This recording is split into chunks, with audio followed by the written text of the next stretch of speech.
This is the High-Stakes Lowdown, a RotoViz podcast brought to you by the Fantasy Football Players Championship. I'm Eric Balkman from the High-Stakes Fantasy Football Hour and the FFPC.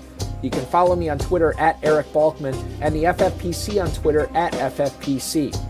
Before we get into the show, I want to remind everyone that you can get a listeners-only 10% discount to RotoViz by using the code RVRadio2022. That's RVRADIO2022. Your subscription gives you unlimited access to all of the RotoViz content and tools, and it supports the podcast channel. Now, without further ado, here's the latest edition of the RotoViz High-Stakes Lowdown.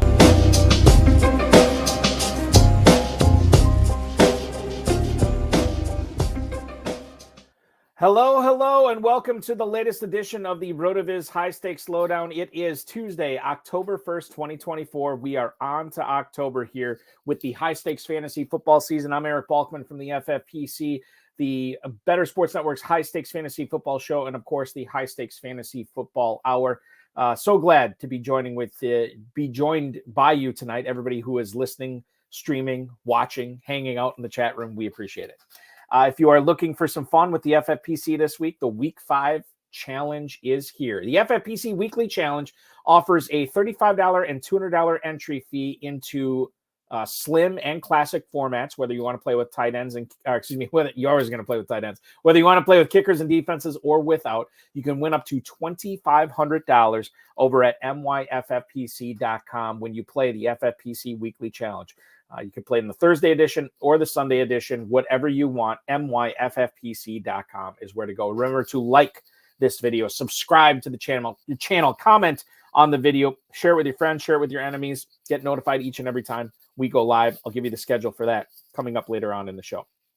This week, I was going to be joined by 32-time FFPC League champ Scott Johnson, who I don't know if he's ever done this show before, but I know he's done other shows with me in the past. A guy that many of you who play live in Las Vegas have probably met before. He was just leading the main event just a couple of weeks ago with the FFPC. Unfortunately, he has succumbed to the stomach bug and is just in no kind of shape to do a podcast tonight. However, rest assured that there is a replacement here. And quite frankly, this might be an upgrade according to the scheduled guest, Scott Johnson. This might be a massive upgrade that we're getting tonight. I want everybody to welcome aboard Scott Johnson's brother, co-owner, Michael Johnson, who many of you met in Las Vegas as well. Michael, welcome to the program tonight. Thanks so much for joining me. Thank you for having me. I appreciate it. I would say that we have hung out in Vegas before, but we haven't really hung out as much as we've helped facilitate high stakes drafts out there at Planet Hollywood. That's true. Yeah. And you always do a bang up job. You are the man. And I think, so I should ask this. Now, are you a coach as well, like Scott is, or is that not the case for you? I used to be. I've since retired from doing that. So girls softball for about 12 years. Good for you. So did some high school basketball long time ago and baseball.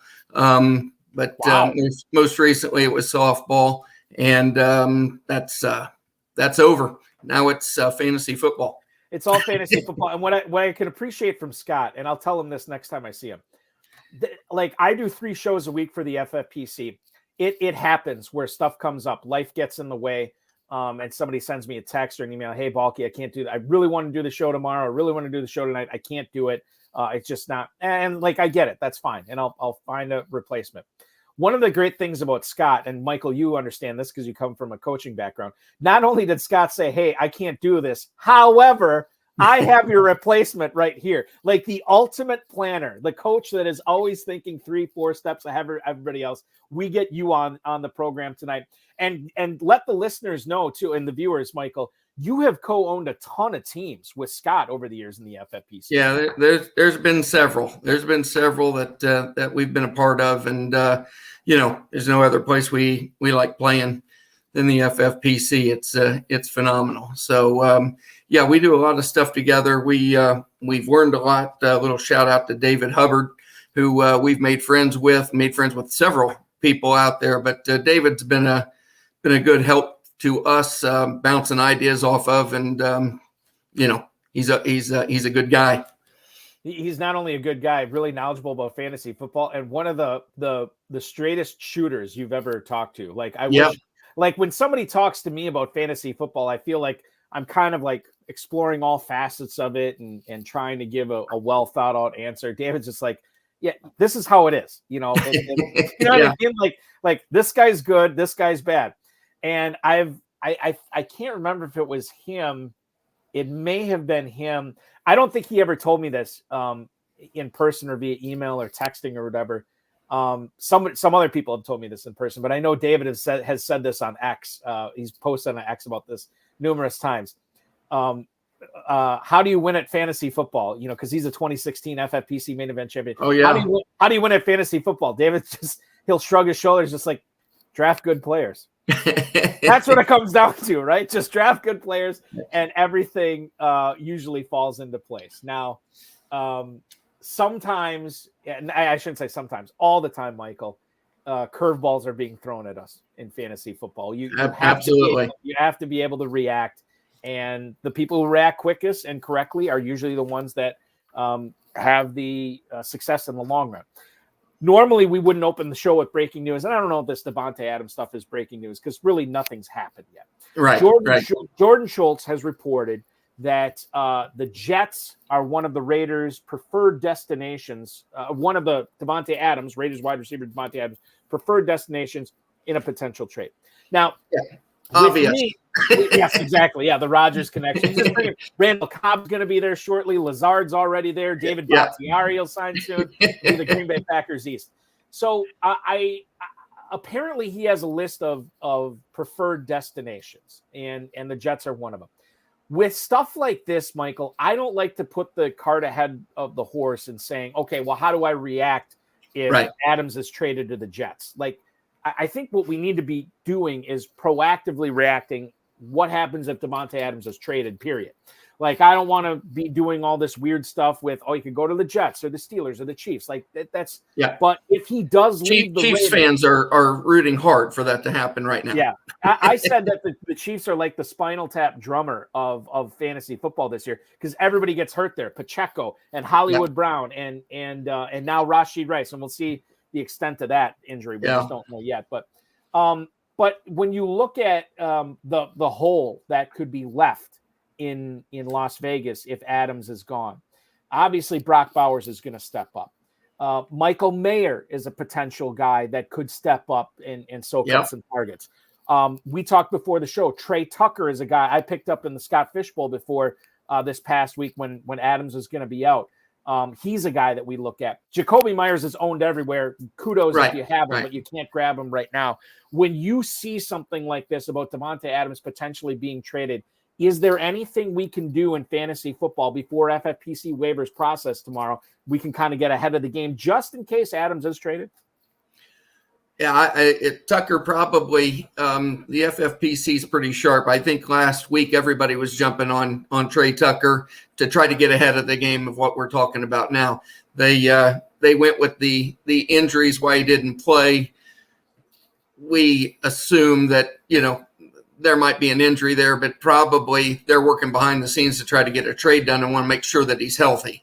That's what it would appear to a lot of us that are speculating and trying to be proactive on the fantasy side of things here. And they got to send a healthy product. So now all of a sudden he's got to get healthy and then he can get traded.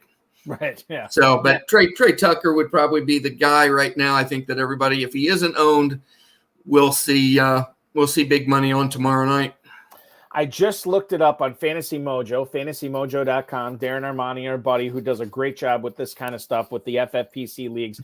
I can tell you that to your point, Michael, he is now owned, Trey Tucker is owned in 88% of main event leagues right now. However, I'll bet you he wasn't drafted in 2%. No, yeah, he wasn't. It's not a guy that was being drafted. However, 68% ownership in the Fantasy Pros Championship, which means 2 out of every 3 leagues he's owned in, which means 1/3 of your leagues he should be available in the Fantasy Pros Championship.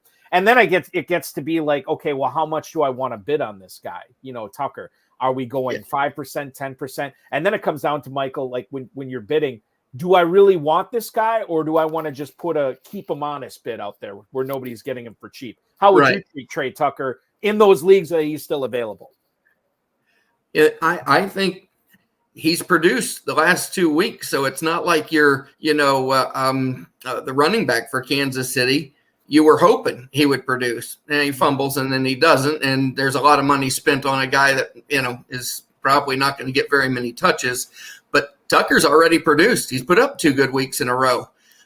So I think, when you're talking 10, 15%, I think you're at the high side of that, because you're getting a guy that's already proven he can get the job done, and probably is going to continue to get opportunities to play regardless if Adams is traded or not. So if you're hurting for wide receivers, I think those owners are going to go after him pretty heavy and try to get him. And if you don't really need him, I think you'll throw a modest bid out there just to maybe get lucky and catch people sleeping, but usually it doesn't happen very often. But it does. It does happen, and it's worth doing for sure. Like, this is like we're living on the edges. We're living on the margins and trying to be successful in high stakes fantasy football. This is one of the ways that you can exploit it.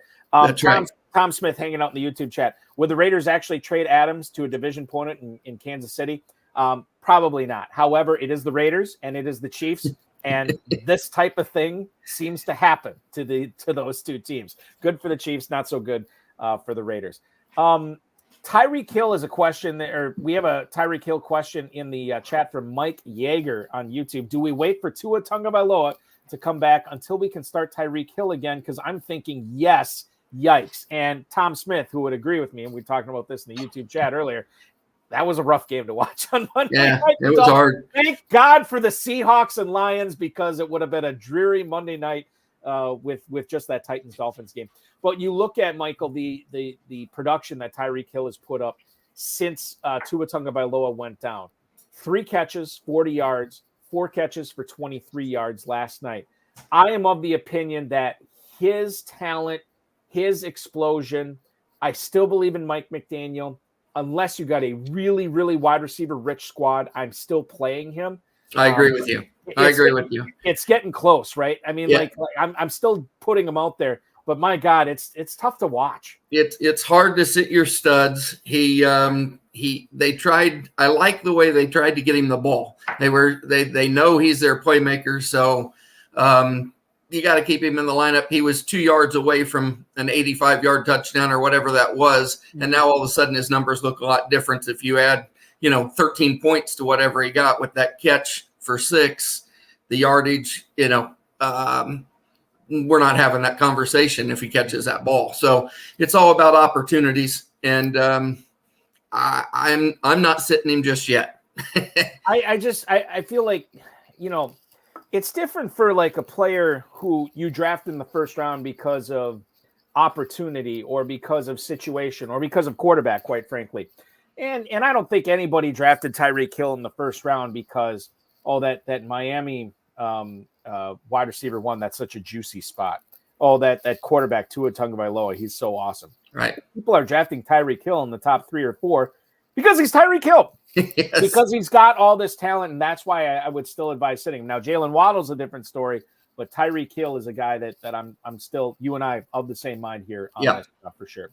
Let's get into my Green Bay Packers here. Jordan Love throws for 389 yards on Sunday. Granted, it was in a massive, crazy comeback bid that fell short. But I think the takeaway, well, there's a lot of takeaways from this. But one of the takeaways is Romeo Doubs. He only gets 39 of those 389 receiving yards. For somebody who has Romeo Doubs on a bunch of teams, how concerning is this for Doubs going forward that in a game where Love had to throw and had to pick up yards, Doubs failed the top 40? Yeah, no, I think it's concerning. There's a lot of weapons on that team, and obviously Wicks was the guy that Love fell in love with, so to speak. There, I see what you did there. So I would say it's concerning. Before the season, I think that Love and Doubs had had a connection. I think they probably still do, but it's scary. It's concerning. The question's concerning. It's concerning for sure. Flex option maybe, but I think Wicks, if you've got both of them on the roster, you play Wicks before you do Dubs until you're proven wrong. I mean, you got to go with the hot hand, and he's going to have opportunity, obviously, playing out on the end there, and he looked really good. You could say he was their best receiver for sure. I would say, because I watched that game in totality, and Wicks did make plays. However, he had 3 bad drops. It could have been an unbelievably massive day for Wicks. I mean, he should have had 3 touchdowns. There's a chance he could have had 4, but 3 was more likely. And I think the fact that Love keeps going to him. I mean, this is what we were looking for in Green Bay, right? We were looking for somebody to take a step forward, and with obviously Watson with the injury now, and they're not. It sounds like, based on everything I've read and heard, he's not going to be going on IR. He's a player that is probably going to be not ready to go against the Rams this week. But after that, against the Cardinals, I mean, who knows? It's a possibility. But Wicks this week for sure as a flex. I'm totally with you on this. Speaking of the Packers, FFPC is tight end premium. Right now, Tucker Kraft is the tight end 12 in tight end premium formats. Where will Kraft finish among tight ends at the end of the year? Because it looks like he's left Luke Musgrave in the dust. And despite all these mouths to feed in Green Bay, Tucker Kraft is eating each and every week. I agree with you. I like him. I like him a lot. I don't think he's going to lose any ground. I think he's 12 to 15. I don't know if he gets any higher than that, strictly because you've got tight ends that are hurt right now. It's a big problem. The main position, in my opinion, of injuries, it's been hard to fill and get production. So once those guys come back, that are probably a little more talented than he is and in good situations, it'll be hard for him to get much higher than that. But I think 12 to 15 at the end of the year is going to be where he's going to sit. And he was drafted probably, 35. Let me ask you this, Michael. This will be fun. Who would you rather have the rest of the way in FFPC leagues? Tucker Kraft or Mark Andrews? Oh, Tucker Kraft. Yeah, you didn't even think about it. No, and it was no doubt about it. This is what's so fun and maddening about fantasy football is how fast things turn. Permar 99, I threw it up on the screen here. Tucker Kraft ran 48 routes last week. Luke Musgrave, 17, 15% target share for Kraft. Love threw it 52 times. Kraft is still a top 7 tight end this week for Permar 99. We love Permar 99. And I agree with them, actually. I think Kraft I do too. Great start this week for sure. Yeah. Joe King, by the way, one big week from any tight end puts them in the top 10 on the year. Yeah, Michael, the elite tight ends have still been letting us down. Travis Kelce came on a little bit this past week. I think he had 7 for 89. But some of these other guys, it's weird. And I wonder what it's going to do for tight ends and FFPC drafts next year, given the fact that we get so excited about these elite tight ends, and then they're kind of like, not so much so far. Yeah, it's going to be value city next year because they're going to drop. They're going to drop. People are going to get a little squirmish now. It's a long season, and everybody remembers the end of the season. So we'll see what happens the last 4 or 5 games, what those guys do if they come out of their shell here a little bit. But it's the first 5 or 6 guys that were off the board pretty consistently all the way up until Dallas Goedert, which was probably 7 or 8 off the board, depending on your draft. And they just they've not given you what you want for sure. I want to, before I move off the Packers, Michael Kinzel, when Christian Watson gets back, will they keep going to Dontavian Wicks? I'll give you my 2 cents on this. I think they're still going to spread the ball around. I think the Packers love Christian Watson.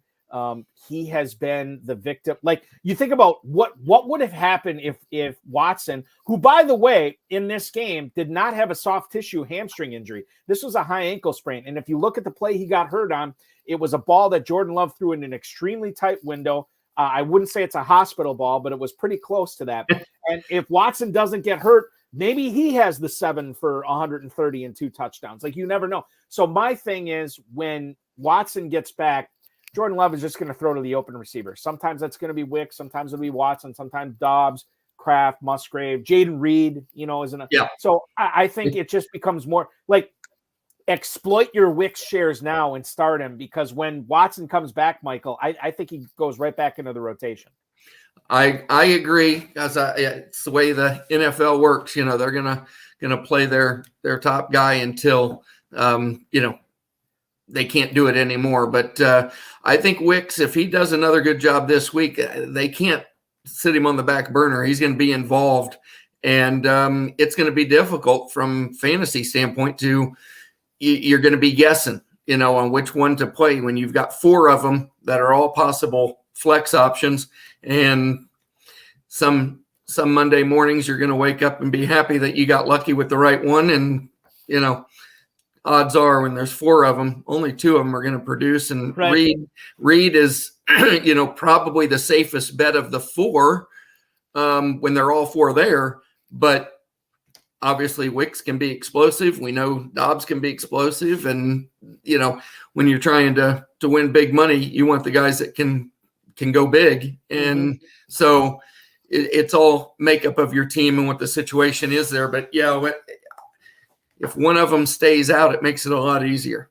Yes, it does. That's the thing. You never want to root for injuries. But no injuries. You do get clarity, especially in Green Bay with the embarrassment of riches with the pass catchers there. Yeah. Let's go to Tampa. Cade Otton, Michael, 13 catches in his last 2 games. Again, tight end premium format. They play Thursday night in Atlanta against the Falcons. Do FFPC players need to find a way to flex this guy out, given how many targets and how many catches he's had these last couple weeks? Yeah, I'm probably not going to be popular here. I say no, but it also depends on your makeup. We just got done saying there's not very many tight ends that have been producing. There's a lot of injuries. So based on your roster and your makeup, obviously I'm playing Tucker Kraft before I do Otton. Right. So, I would too. Yeah. So if you got that kind of a dilemma, then I say no, he doesn't play, but your roster might dictate to where, okay, this guy, I can put him in and hope that he continues that. But I don't think you play him as a flex. If you've got, any of those Green Bay receivers you could play as a flex would be a better option than him. I just think it's hard to get him in. Thursday night games generally are a little more difficult fantasy point wise. Right. They don't produce as much. So it's, I'd say it's risky this Thursday night, but I do like Cade Otton and I do own him on a few teams. So I'll have that decision to be making later myself. Total on that game is at 43.5 right now on Thursday night. The Falcons are actually a 1.5 point favorite. So you'd think it'd be at least a semi-positive game script for Cade Otton. I just look at it like, I'm not excited about it at all, but I think about a tight end premium format as a second flex, dude who's gotten 13 catches in his last 2 games. And I've looked at a lot of people's like rankings and projections from people in the industry. I think people in general are kind of down on this guy, and I'm a little surprised this week, and maybe that changes as we get closer and closer to that Thursday night kickoff. But I like Otton. Again, like you said, team. What if you've got Pitts? I would still be playing Pitts. I would still be playing. Like I think the harder decision comes in if David Njoku is active, which we don't know, I guess, until Sunday, because I think they don't play. Yeah, they don't play till Sunday. But like Mark Andrews, Dalton Schultz, Isaiah Likely, those are compelling cases. Like, am I playing Cade Otton over those guys? I think, and everybody's buy situation is different, but what about Tyler Conklin or Hunter Henry or Colby Parkinson? I think Cade I like Otton better than the last 4. I like Otton better than the last 4. Yeah. But let me bring this up. I want to shift to the let's see. Hold on. I just want to check the YouTube chat, just making sure we're good. Yeah, we're good. Justice Hill for Baltimore. 4 weeks have gone by in the season, Michael. Yeah. 2 of those weeks, week 1 and week 4, Justice Hill had 6 catches in each of those games. He had 78 yards. He had a touchdown. He was the Ravens' leading receiver. I can't believe I'm saying this. He was the Ravens' leading receiver in week 4. At what point do we need to take him seriously as a flex play every week because of how involved he's been in this passing game? You know, it 1 week, okay, whatever. 2 weeks, okay, right. Even still, like, we're 4 weeks into the season. This guy has caught 6 balls in at least 2 games. I think he's got, like, I don't know, 14, 15, 16 catches on the season. As a second flex in FFPC, when people are pretty sharp, you got to start seriously looking at him right now as a starter. I think you do. I think he can get in lineups. Once again, it's obviously based on your makeup, especially those lineups where, you know, a lot of guys will go no running back theory. Mm-hmm. And you were drafting him way later, and he might have been your second or third or fourth running back that you took off the board. And you absolutely can play him now. And in fact, Scott hopefully is asleep right now, getting better. Yes. But we had the decision in one of our teams last week, and I can't remember who I liked, but he, kind of hit the table and said, "Hey, this kid's got to play." And we put him in the lineup last week, so we reaped the benefits of this last week on that particular team. But I think he's a strong possibility as a flex guy and possibly your number 2 running back, depending on the makeup of your team again. I think, and this is what it comes into, like with bye weeks and everything, he could be it's weird as it sounds, he could be a viable number 2 running back this week. Only 4 carries for 18 yards last week, as I said, but 6 for 78 through the air and a touchdown. That puts him at a 20-plus point week. The opening game of the season against the Kansas City Chiefs, he ended up getting 6 catches for 52 yards, only a carry for 3 yards in that, but that's still double-digit points, which you still like in the FFPC. It's those games in the middle, right?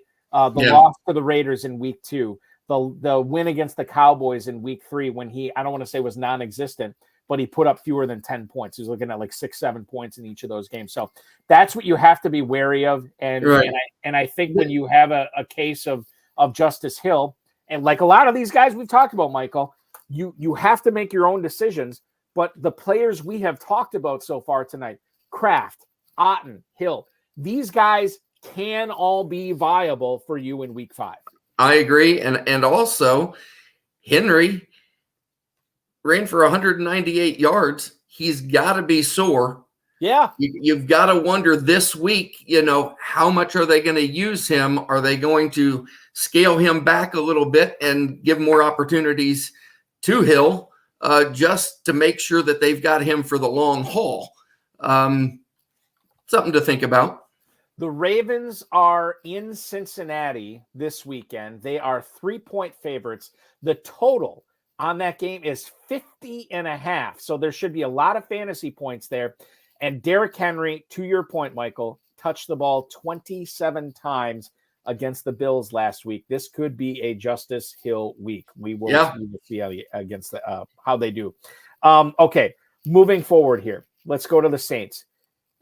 Saints play the Chiefs this week. It's a primetime game, I think. Saints and Chiefs this week. Am I wrong on that? Yeah, Monday Night Football. Monday night. Thankfully, the only Monday night game this week. How do you fall in on the dual Monday night games? I know that they're trying to gauge viewership, and so they try to put them at the same time. Man, I'd love a Monday night doubleheader. 6 hours of football on a Monday night. I'd love it. Yeah, I do too. But we're football junkies, so that's, Yeah, that's true. I like it. I like it a lot. I like the early start too. I mean, that helps. I'm on the East Coast side of things, and the earlier start is fantastic. I would love it if they did like a 6 p.m. Eastern and a 9:15 p.m. Eastern. And I know they would never do this because it's not why ABC, ESPN, and Disney are doing it. They're doing it to try to figure out who's watching what at what times or whatever. But man, Monday night I could definitely get on board for that and watch 6. We watch whatever it is, 11 hours on Sunday. I'm down for another 6 hours on Monday night for sure. So the Monday night game this week, New Orleans goes to Kansas City to play the undefeated Chiefs. Saints come in at 2-2. The total in this game is only 42.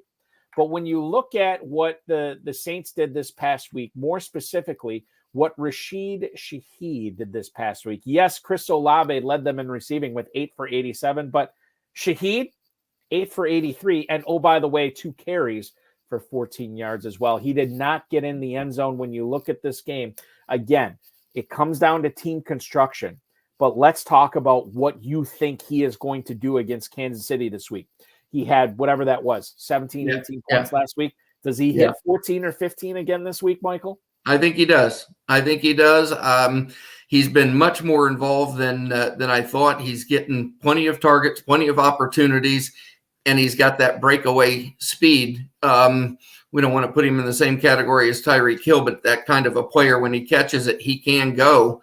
And in fantasy, that's what you want. Just break one tackle, and you can put up a big number. So I definitely think he's the number 2 there, and getting plenty of targets to warrant being played everywhere.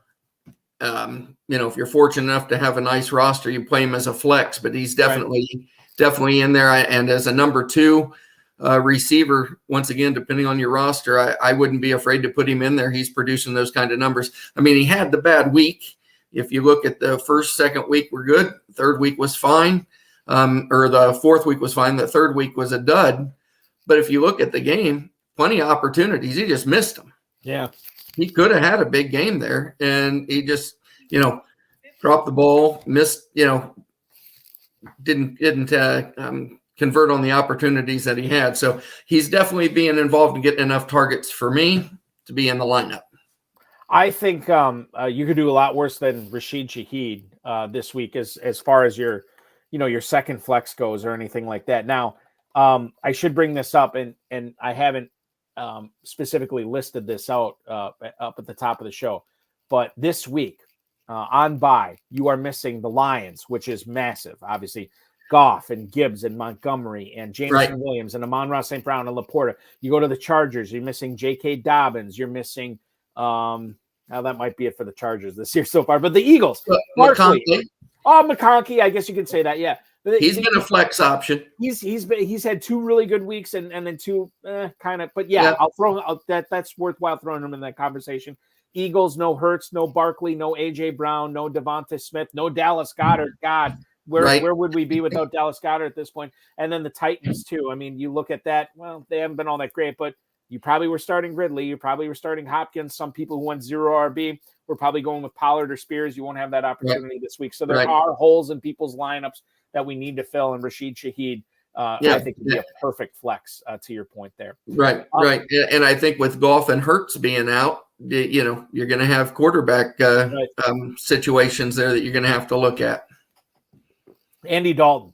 That's my guy right now. I have not checked ownership. I play in the KFFSC. I got to check ownership there to see if I can pick him up because I know I'm missing Goff. I know I'm missing Hurts in a couple of leagues. Yeah.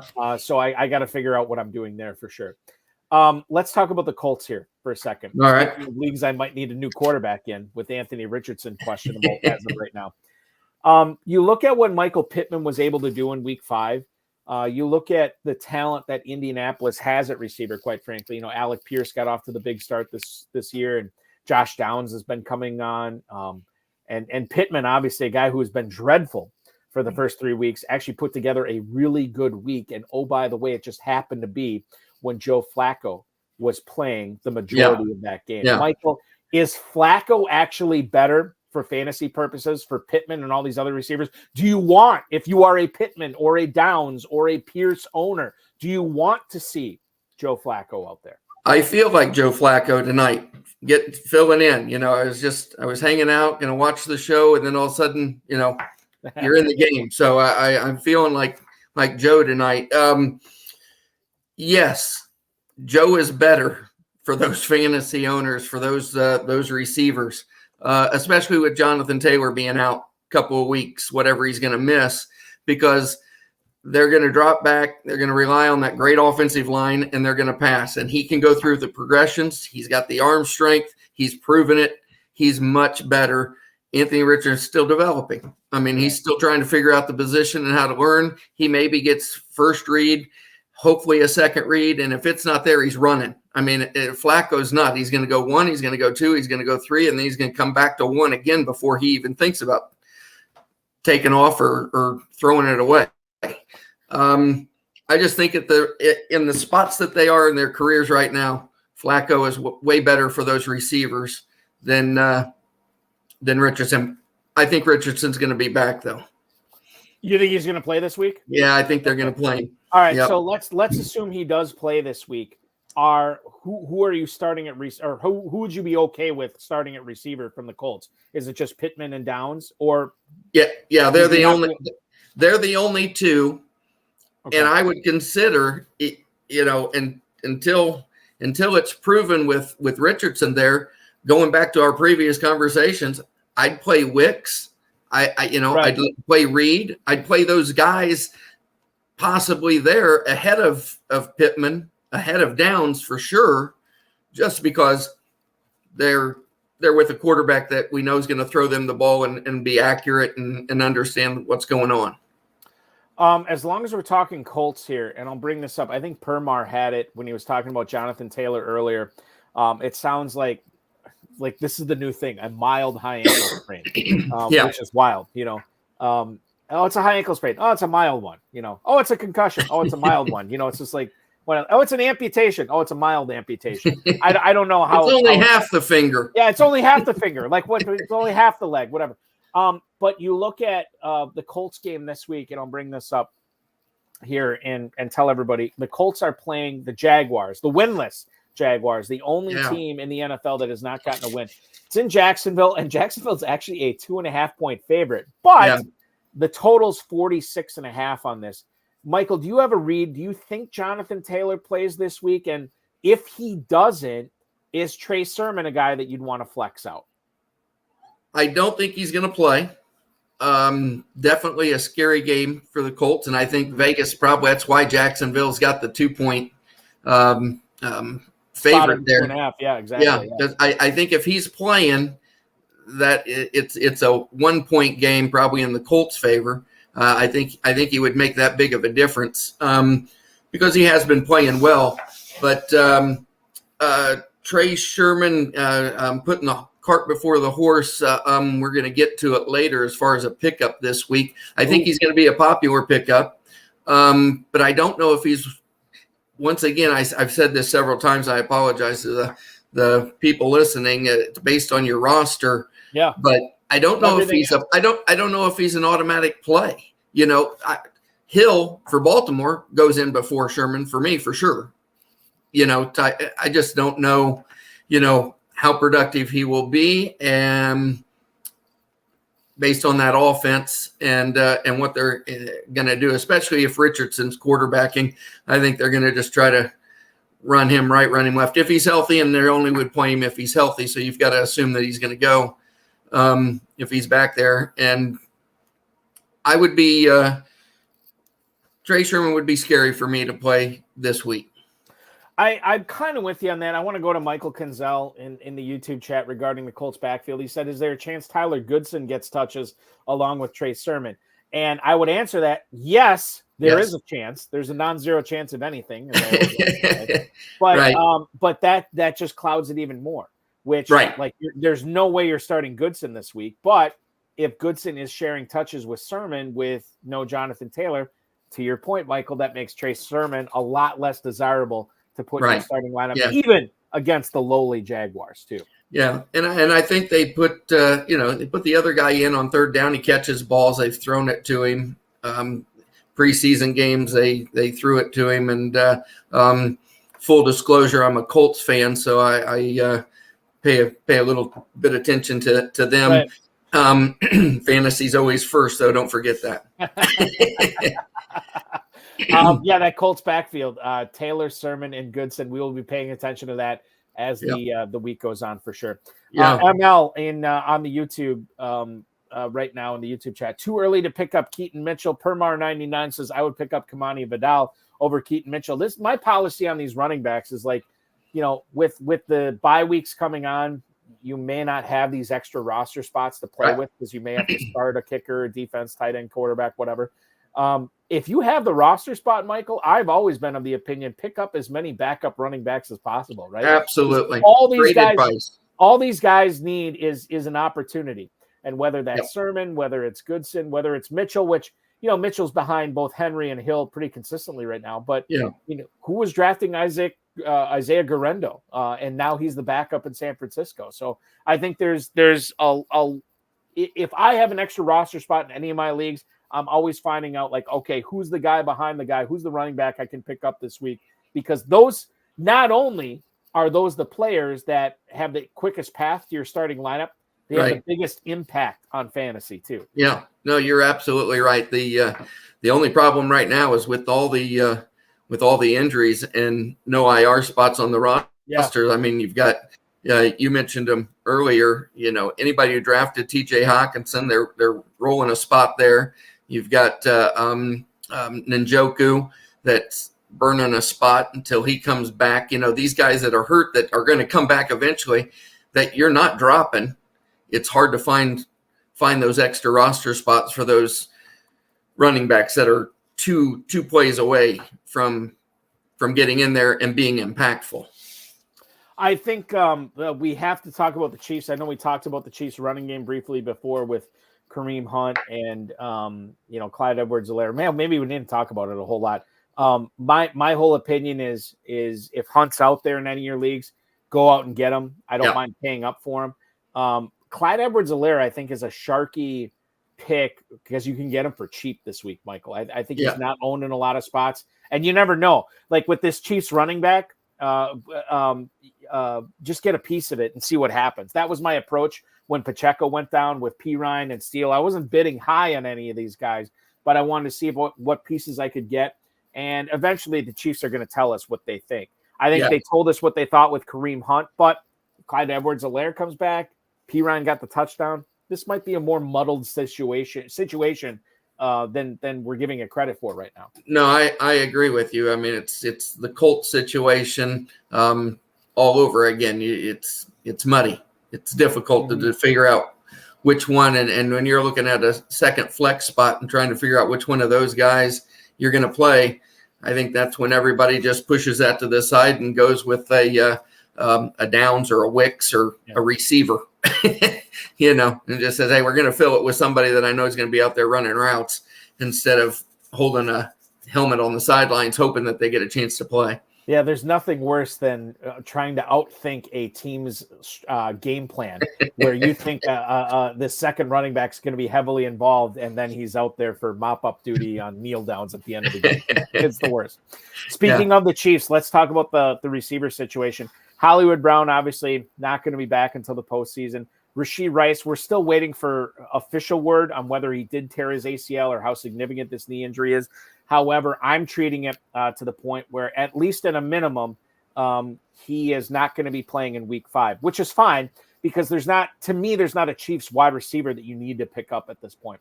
To me, this comes down to what are you doing with Xavier Worthy this week? Is he in your lineup? Is he flexing or is he going to be a must flex this week? And I look at, what the Chiefs have on that team. I mean, it's kind of like a running game, which we don't know what it is. And we know it's Travis Kelce. And then there's Xavier Worthy, right? Yeah. The Chiefs are 5-point favorites. So this is not necessarily a positive game script for Xavier Worthy on Monday Night Football. But at the same time, man, on the leagues I have him in, I'm probably trying to get him out there because he is the number one receiver on that team. Like Juju Smith-Schuster does not scare me. Any of these other receivers do not threaten me.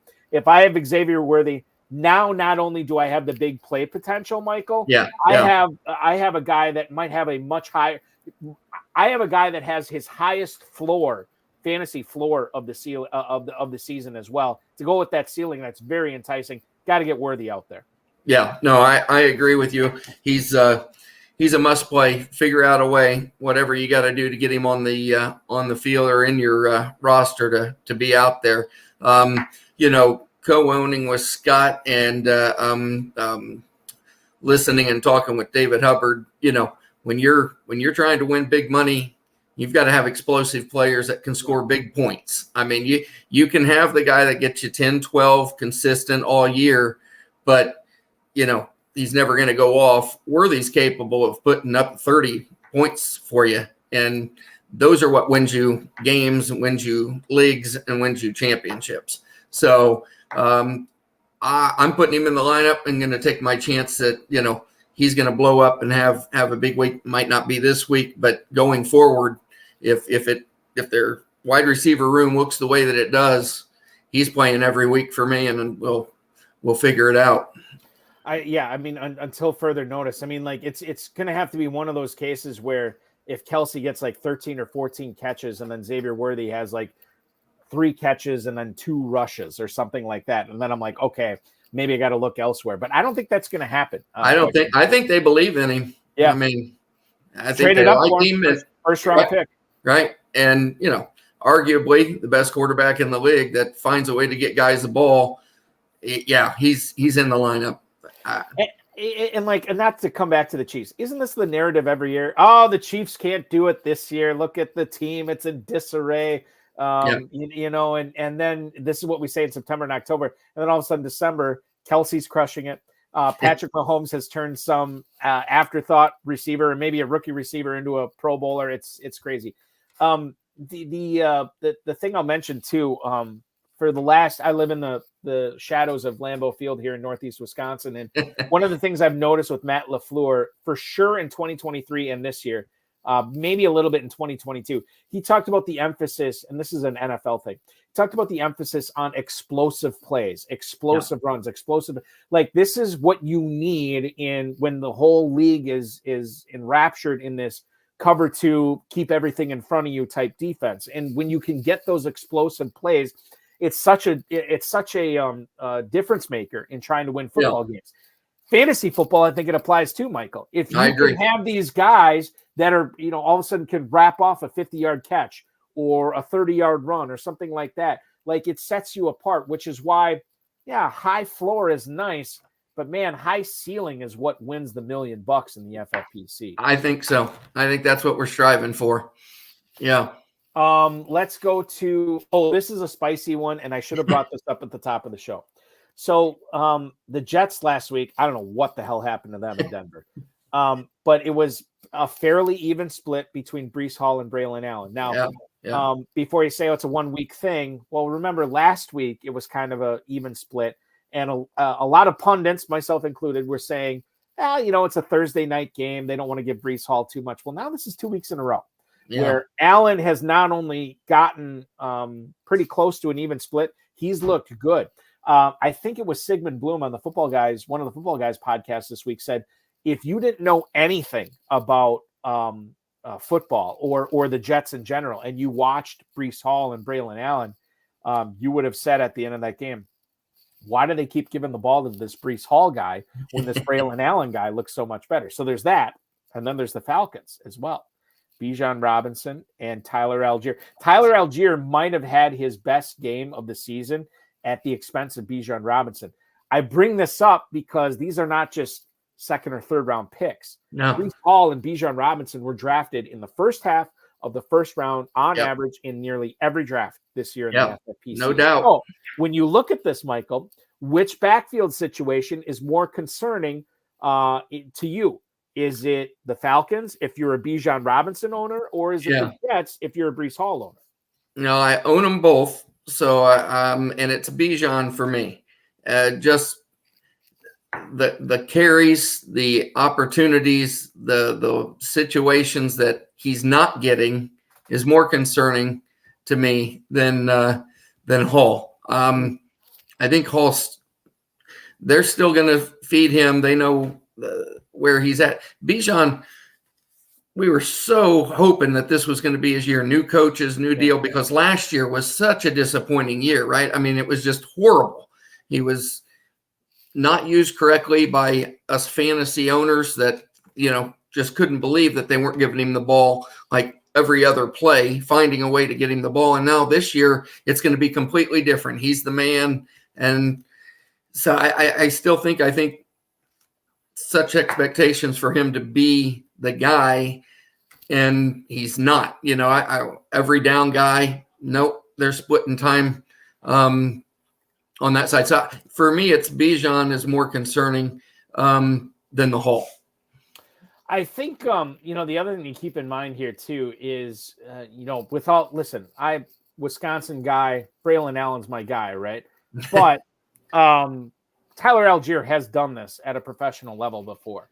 And I think that Braylon Allen is fine and good, but we've seen Algier do it for 3 months or 4 months or whatever an NFL season is. So I think there's something to be said for that. Either way, I think I'm still mildly concerned about, like, my co-host for my local radio show here in Northeast Wisconsin plays in like 4 leagues, and I think he drafted Breece Hall in all of them. He's freaking out right now. Oh yeah, you got to diversify. Yes, yeah, he did.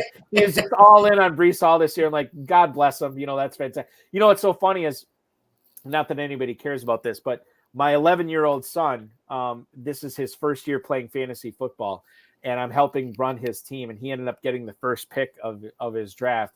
And the draft was, I don't know, like early to mid-August, right around there. And at that point, I was not concerned with the McCaffrey injury. I was like, yeah, they're just holding him back. Like, this is just one of those things. And so we get the first pick, and of course we take McCaffrey. And now I'm just kicking myself because I told people all drafting season, this is a young man's game. You are going to draft players who will get hurt. Don't draft older players that are already hurt. And then what do? I drafted not only McCaffrey for my son, but I drafted him in like 2 or 3 of my own leagues, right? My son's team, thank God, is 3-1 right now. Otherwise, he would be already trying to divorce his parents at this point, and which is great. That part's not great, but the fact that his team is 3-1 is just great. But like, dude, the thing with McCaffrey, I mean, we say it every year, Michael. Like, there's all these bust running backs in the first round. McCaffrey and Hall and Robinson, quite frankly, and they're not on that path yet, but they definitely could take the fork in the road to being on that path pretty quick. Yeah, they're close, and they were the consensus first 3 off the board, and you'd rather go to the end of that draft and get you Mr. Barkley and be very, very pleased with things. And Taylor was going down there at the end of that first round as well, and obviously he's hurt now, so those owners are gonna. But he's been okay. Gibbs been had a great night last night down there at the end of that. So if you wanted a running back, it was better to be at the end of the draft than the beginning, as far as those guys go. But your son just needs to hold it together there for maybe 2 or 3 more weeks, and we'll get lucky and get him back. But that I think was pretty disappointing, because nobody really had a good clue of how bad he was hurt at all. And he was consistently, there was a few drafts where he would go 3rd, maybe 4th, but I never saw him go past 4. Yeah. And so the McCaffrey owners are. I still bring this up, Michael, and maybe this is me putting the tinfoil hat conspiracy theory thing on, but like, this is a guy that was practicing in the preseason. This is a guy, like, because everybody wants to say, oh, the Niners have been lying. They were lying about McCaffrey this whole time.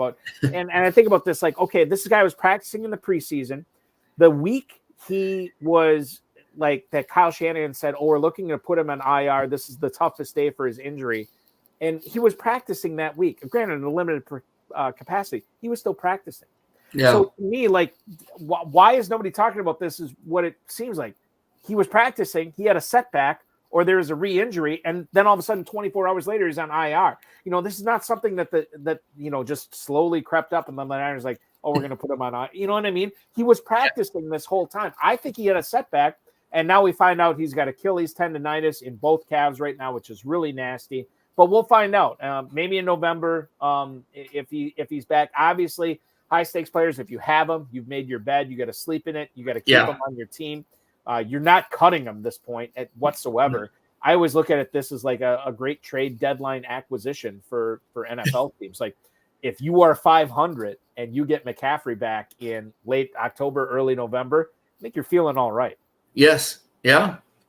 It's keeping it together. It's the problem. That's the problem. Yeah, it's not easy. It's not for the faint of heart, for sure. Speaking of the faint of heart, week 4 in the NFL, like every week, always brings us surprises, Michael. There's always stuff that we didn't see coming. There's always stuff that we couldn't have planned for. And there's obviously stuff that happens that changes the way we think about teams and players heading into the next week, which would be week 5. What stood out to you in week 4 as maybe something that caught you off guard or something you didn't see coming? This one was tough. I was trying to go through, each game and try to figure this one out.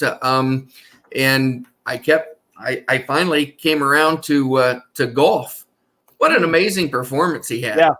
I mean, no incompletions, caught a touchdown pass. Yeah. Finally put up the fantasy points that fantasy owners were looking for. I thought he was the most underrated quarterback in the drafts. I thought it was a steal getting him later. But I was proven wrong for the first 3 weeks because he looked, he just wasn't producing any kind of numbers. And then, so I'm going to go with Goff and that performance as being the biggest surprise just because of the first 3 weeks. If he would have done that in week 1, then we would have been saying, okay, this is where we left off and kind of what we expected with all the weapons that he's got. He should be able to produce those kind of numbers, but he hadn't done it. And then he was just laser focused and didn't throw an incomplete pass. That's impressive. Jared Goff was drafted when drafts ended for the FFPC as quarterback 15. He was being selected in the 13th round behind players like Tua Tagovailoa, Trevor Lawrence, and Caleb Williams. So if you got Goff in the 13th round, you're probably loving life. Now, maybe you're not loving life because you got him at quarterback 15. So maybe you already drafted a quarterback ahead of him, like one of the elite guys, Lamar Jackson, Josh Allen, whatever. Maybe you're not even playing Goff at this point. But that's the problem there. He's sitting there as your number 2 to fill in on that bye week, or maybe when somebody's having an issue, because he didn't do anything in the first 3 weeks to warrant, hey, he's a must start here against Seattle, who was pretty good against the pass the first 3 weeks. So it really wasn't a great matchup. On paper going in. Laporta hadn't done anything. So, there wasn't a whole lot in the passing game to think that things were going to change much, but he got it together and his teammates came through for him as well. Yeah, I often wonder, if you drafted Goff as your backup, who was your starter? Maybe Dak Prescott, and maybe you've been playing Goff here. Maybe Joe Burrow, and you've been playing Jared Goff or whatever. Kyler Murray. But that's the thing with Kyler Murray, Anthony Richardson, Jaden Daniels. You've probably already been playing those guys ahead of Goff. So maybe you need to get the chance to enjoy the spoils of Jared Goff this week. However, if you do have Jared Goff on your team, you can play the other guy this week because Goff is on top. That's right. That's right. He's not playing. Your lineup sets itself at the quarterback position this week. All right, so we have, let's see, it's Tuesday night, about 11 p.m. Eastern time. We are a little bit less than 24 hours away from waivers locking for week 5. Do you have a favorite, Michael, as you look at the waiver wire this week? We've talked about a few players, and maybe there's no big ones. I mean, that's a fine answer too. Is there anybody, when you look at the waiver wire, how do you improve your team this week? What are you doing for your squads? Yeah, I tried to go through some of that, and it's scarce. I mean, it's scarce on some of these teams. The owners have done a nice job of grabbing up the players that are getting it done and the future prospects. So, but I'd go back to Trey Sherman. If Taylor doesn't play, and you're not worried about a little bit of timeshare there, and you're in need of a running back, he's probably a good bet to go after, just for opportunity.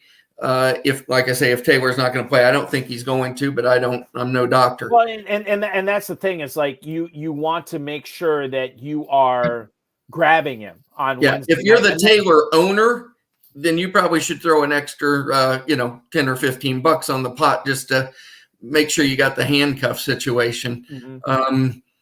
So he would be one at the running back position that I think, obviously, Kareem Hunt, if he isn't already picked up, probably is.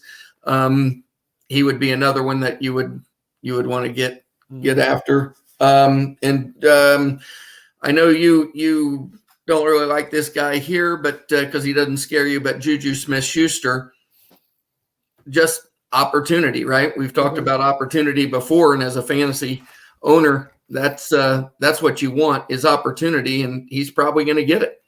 The one thing I'll say about Smith-Schuster is I don't necessarily get excited for him. However, it's Kansas City, it's Pat Mahomes. Yes. And the cupboard is bare. Yes. For the receivers, right? So if you're looking for somebody, Juju Smith-Schuster has already won a Super Bowl with Patrick Mahomes and the Kansas City Chiefs. Yeah. And the fact that my personal opinion might be a shared opinion by a lot of high stakes players, maybe you get them on the cheap too. And I'm totally on board with anybody you can get on the cheap just to take a chance, just to see what happens with this guy. Get him on your roster. If he flames out, he has 2 targets, he doesn't catch either of them, okay, you move on.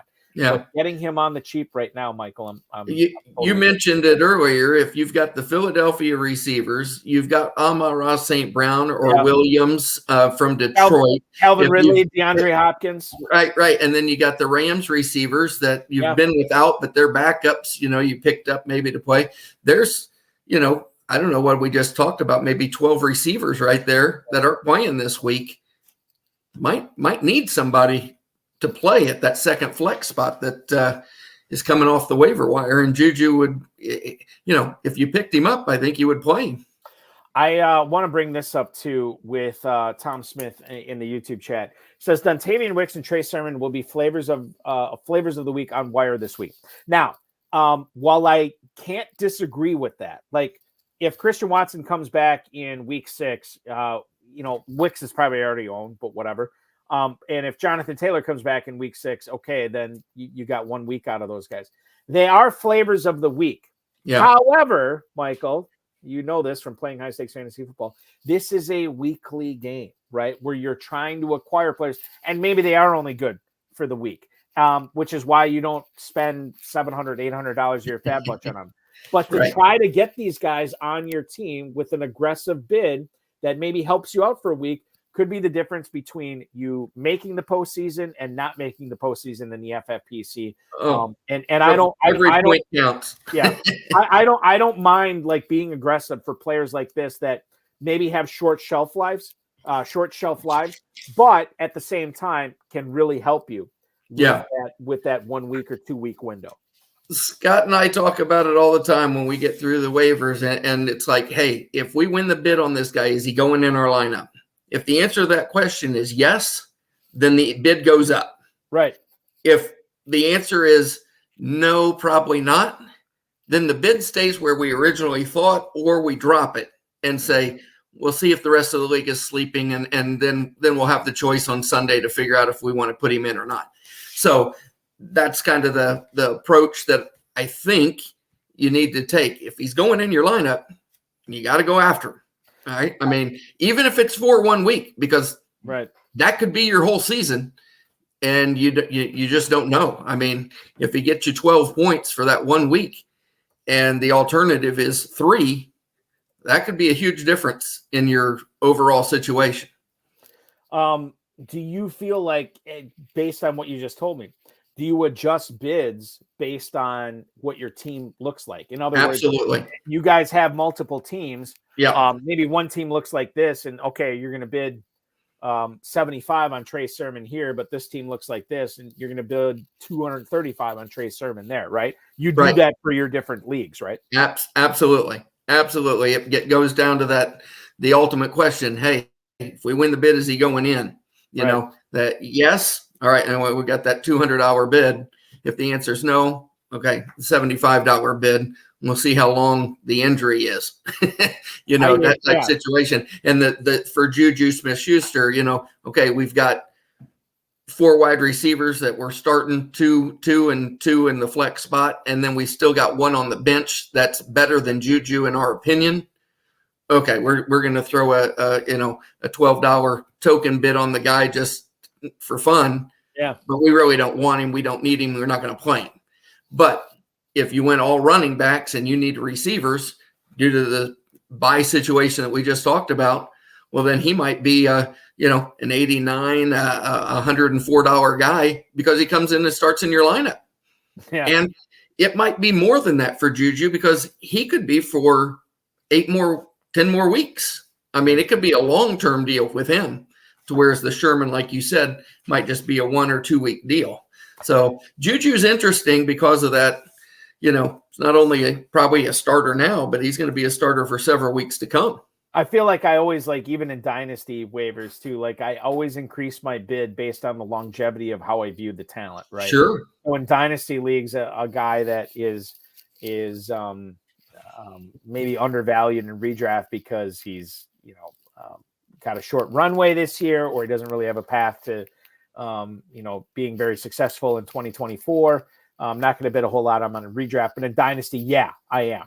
A guy that is expected to be a 1 week fill-in versus a guy that maybe could take advantage of a significant role for the duration of the season, a la Juju Smith-Schuster. Right.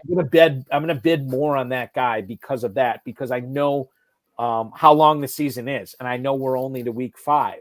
And when you're only to week 5, there's a lot of opportunities for guys to, we still have all the zero RB guys not rooting for injuries, but waiting for those running back injuries to come. Yeah, absolutely. Absolutely, they are. Of all the running back depth that they've acquired, myself included in some ways. So we'll see what happens with that. But I think you brought a lot to the table tonight. I think that you've given us a lot to think about. And quite frankly, for all the high stakes players that are placing their bids, I think they might be readjusting them a little bit prior to tomorrow night's waiver claim. So Scott might get after me for this. Yeah, he might. He's like, Michael, you revealed too much. Now everybody knows our secret. And you guys have been very good so far this season, floating around the top of the leaderboard in both the FFPC main event and the Fantasy Pros Championship. So continue. Both leagues. We're very pleased with our situation right now. Plugging along. That's all you can do. Just get to the championship round, and then we'll see what happens. That's right. It was great hanging out tonight. Thank you so much for pinch hitting, Michael. You were awesome.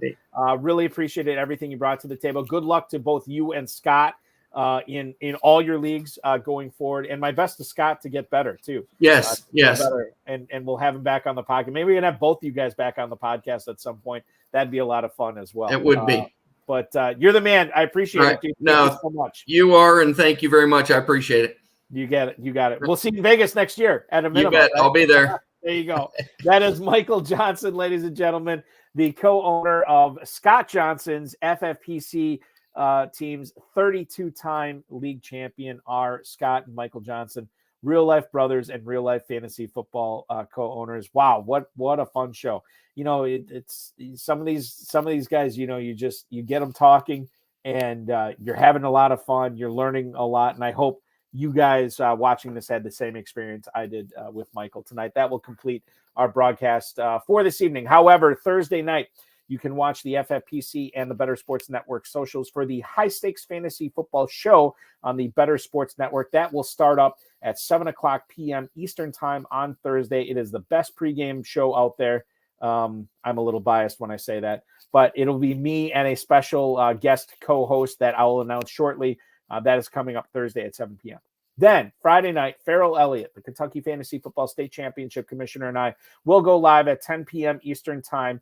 We will be joined by Josh Becker, who is the 11th place team owner in the FFPC main event heading into week 5. That is going to be a blast as well.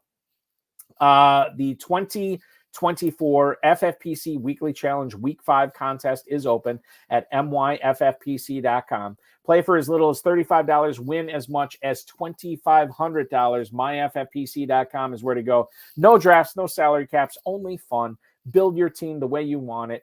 myffpc.com. Remember to like this video, subscribe to the channel, comment on the video, share it with your friends, share it with your enemies, and get notified each and every time we go live, which will be 7 p.m. on Thursday night.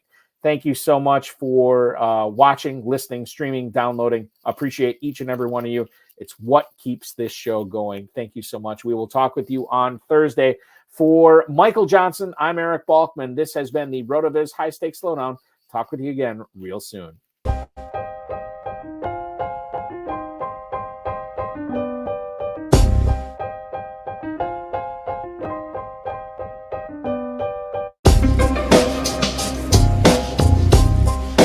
Thank you for listening to the High Stakes Lowdown, a RotoViz podcast brought to you by the Fantasy Football Players Championship. And thanks to Grapes for our theme music. Please review the podcast on iTunes under the RotoViz radio feed. It helps us find new listeners. Contact us via email, rotovizradio@gmail.com. We'd love to hear what you think, and follow us on Twitter at RotoVizRadio.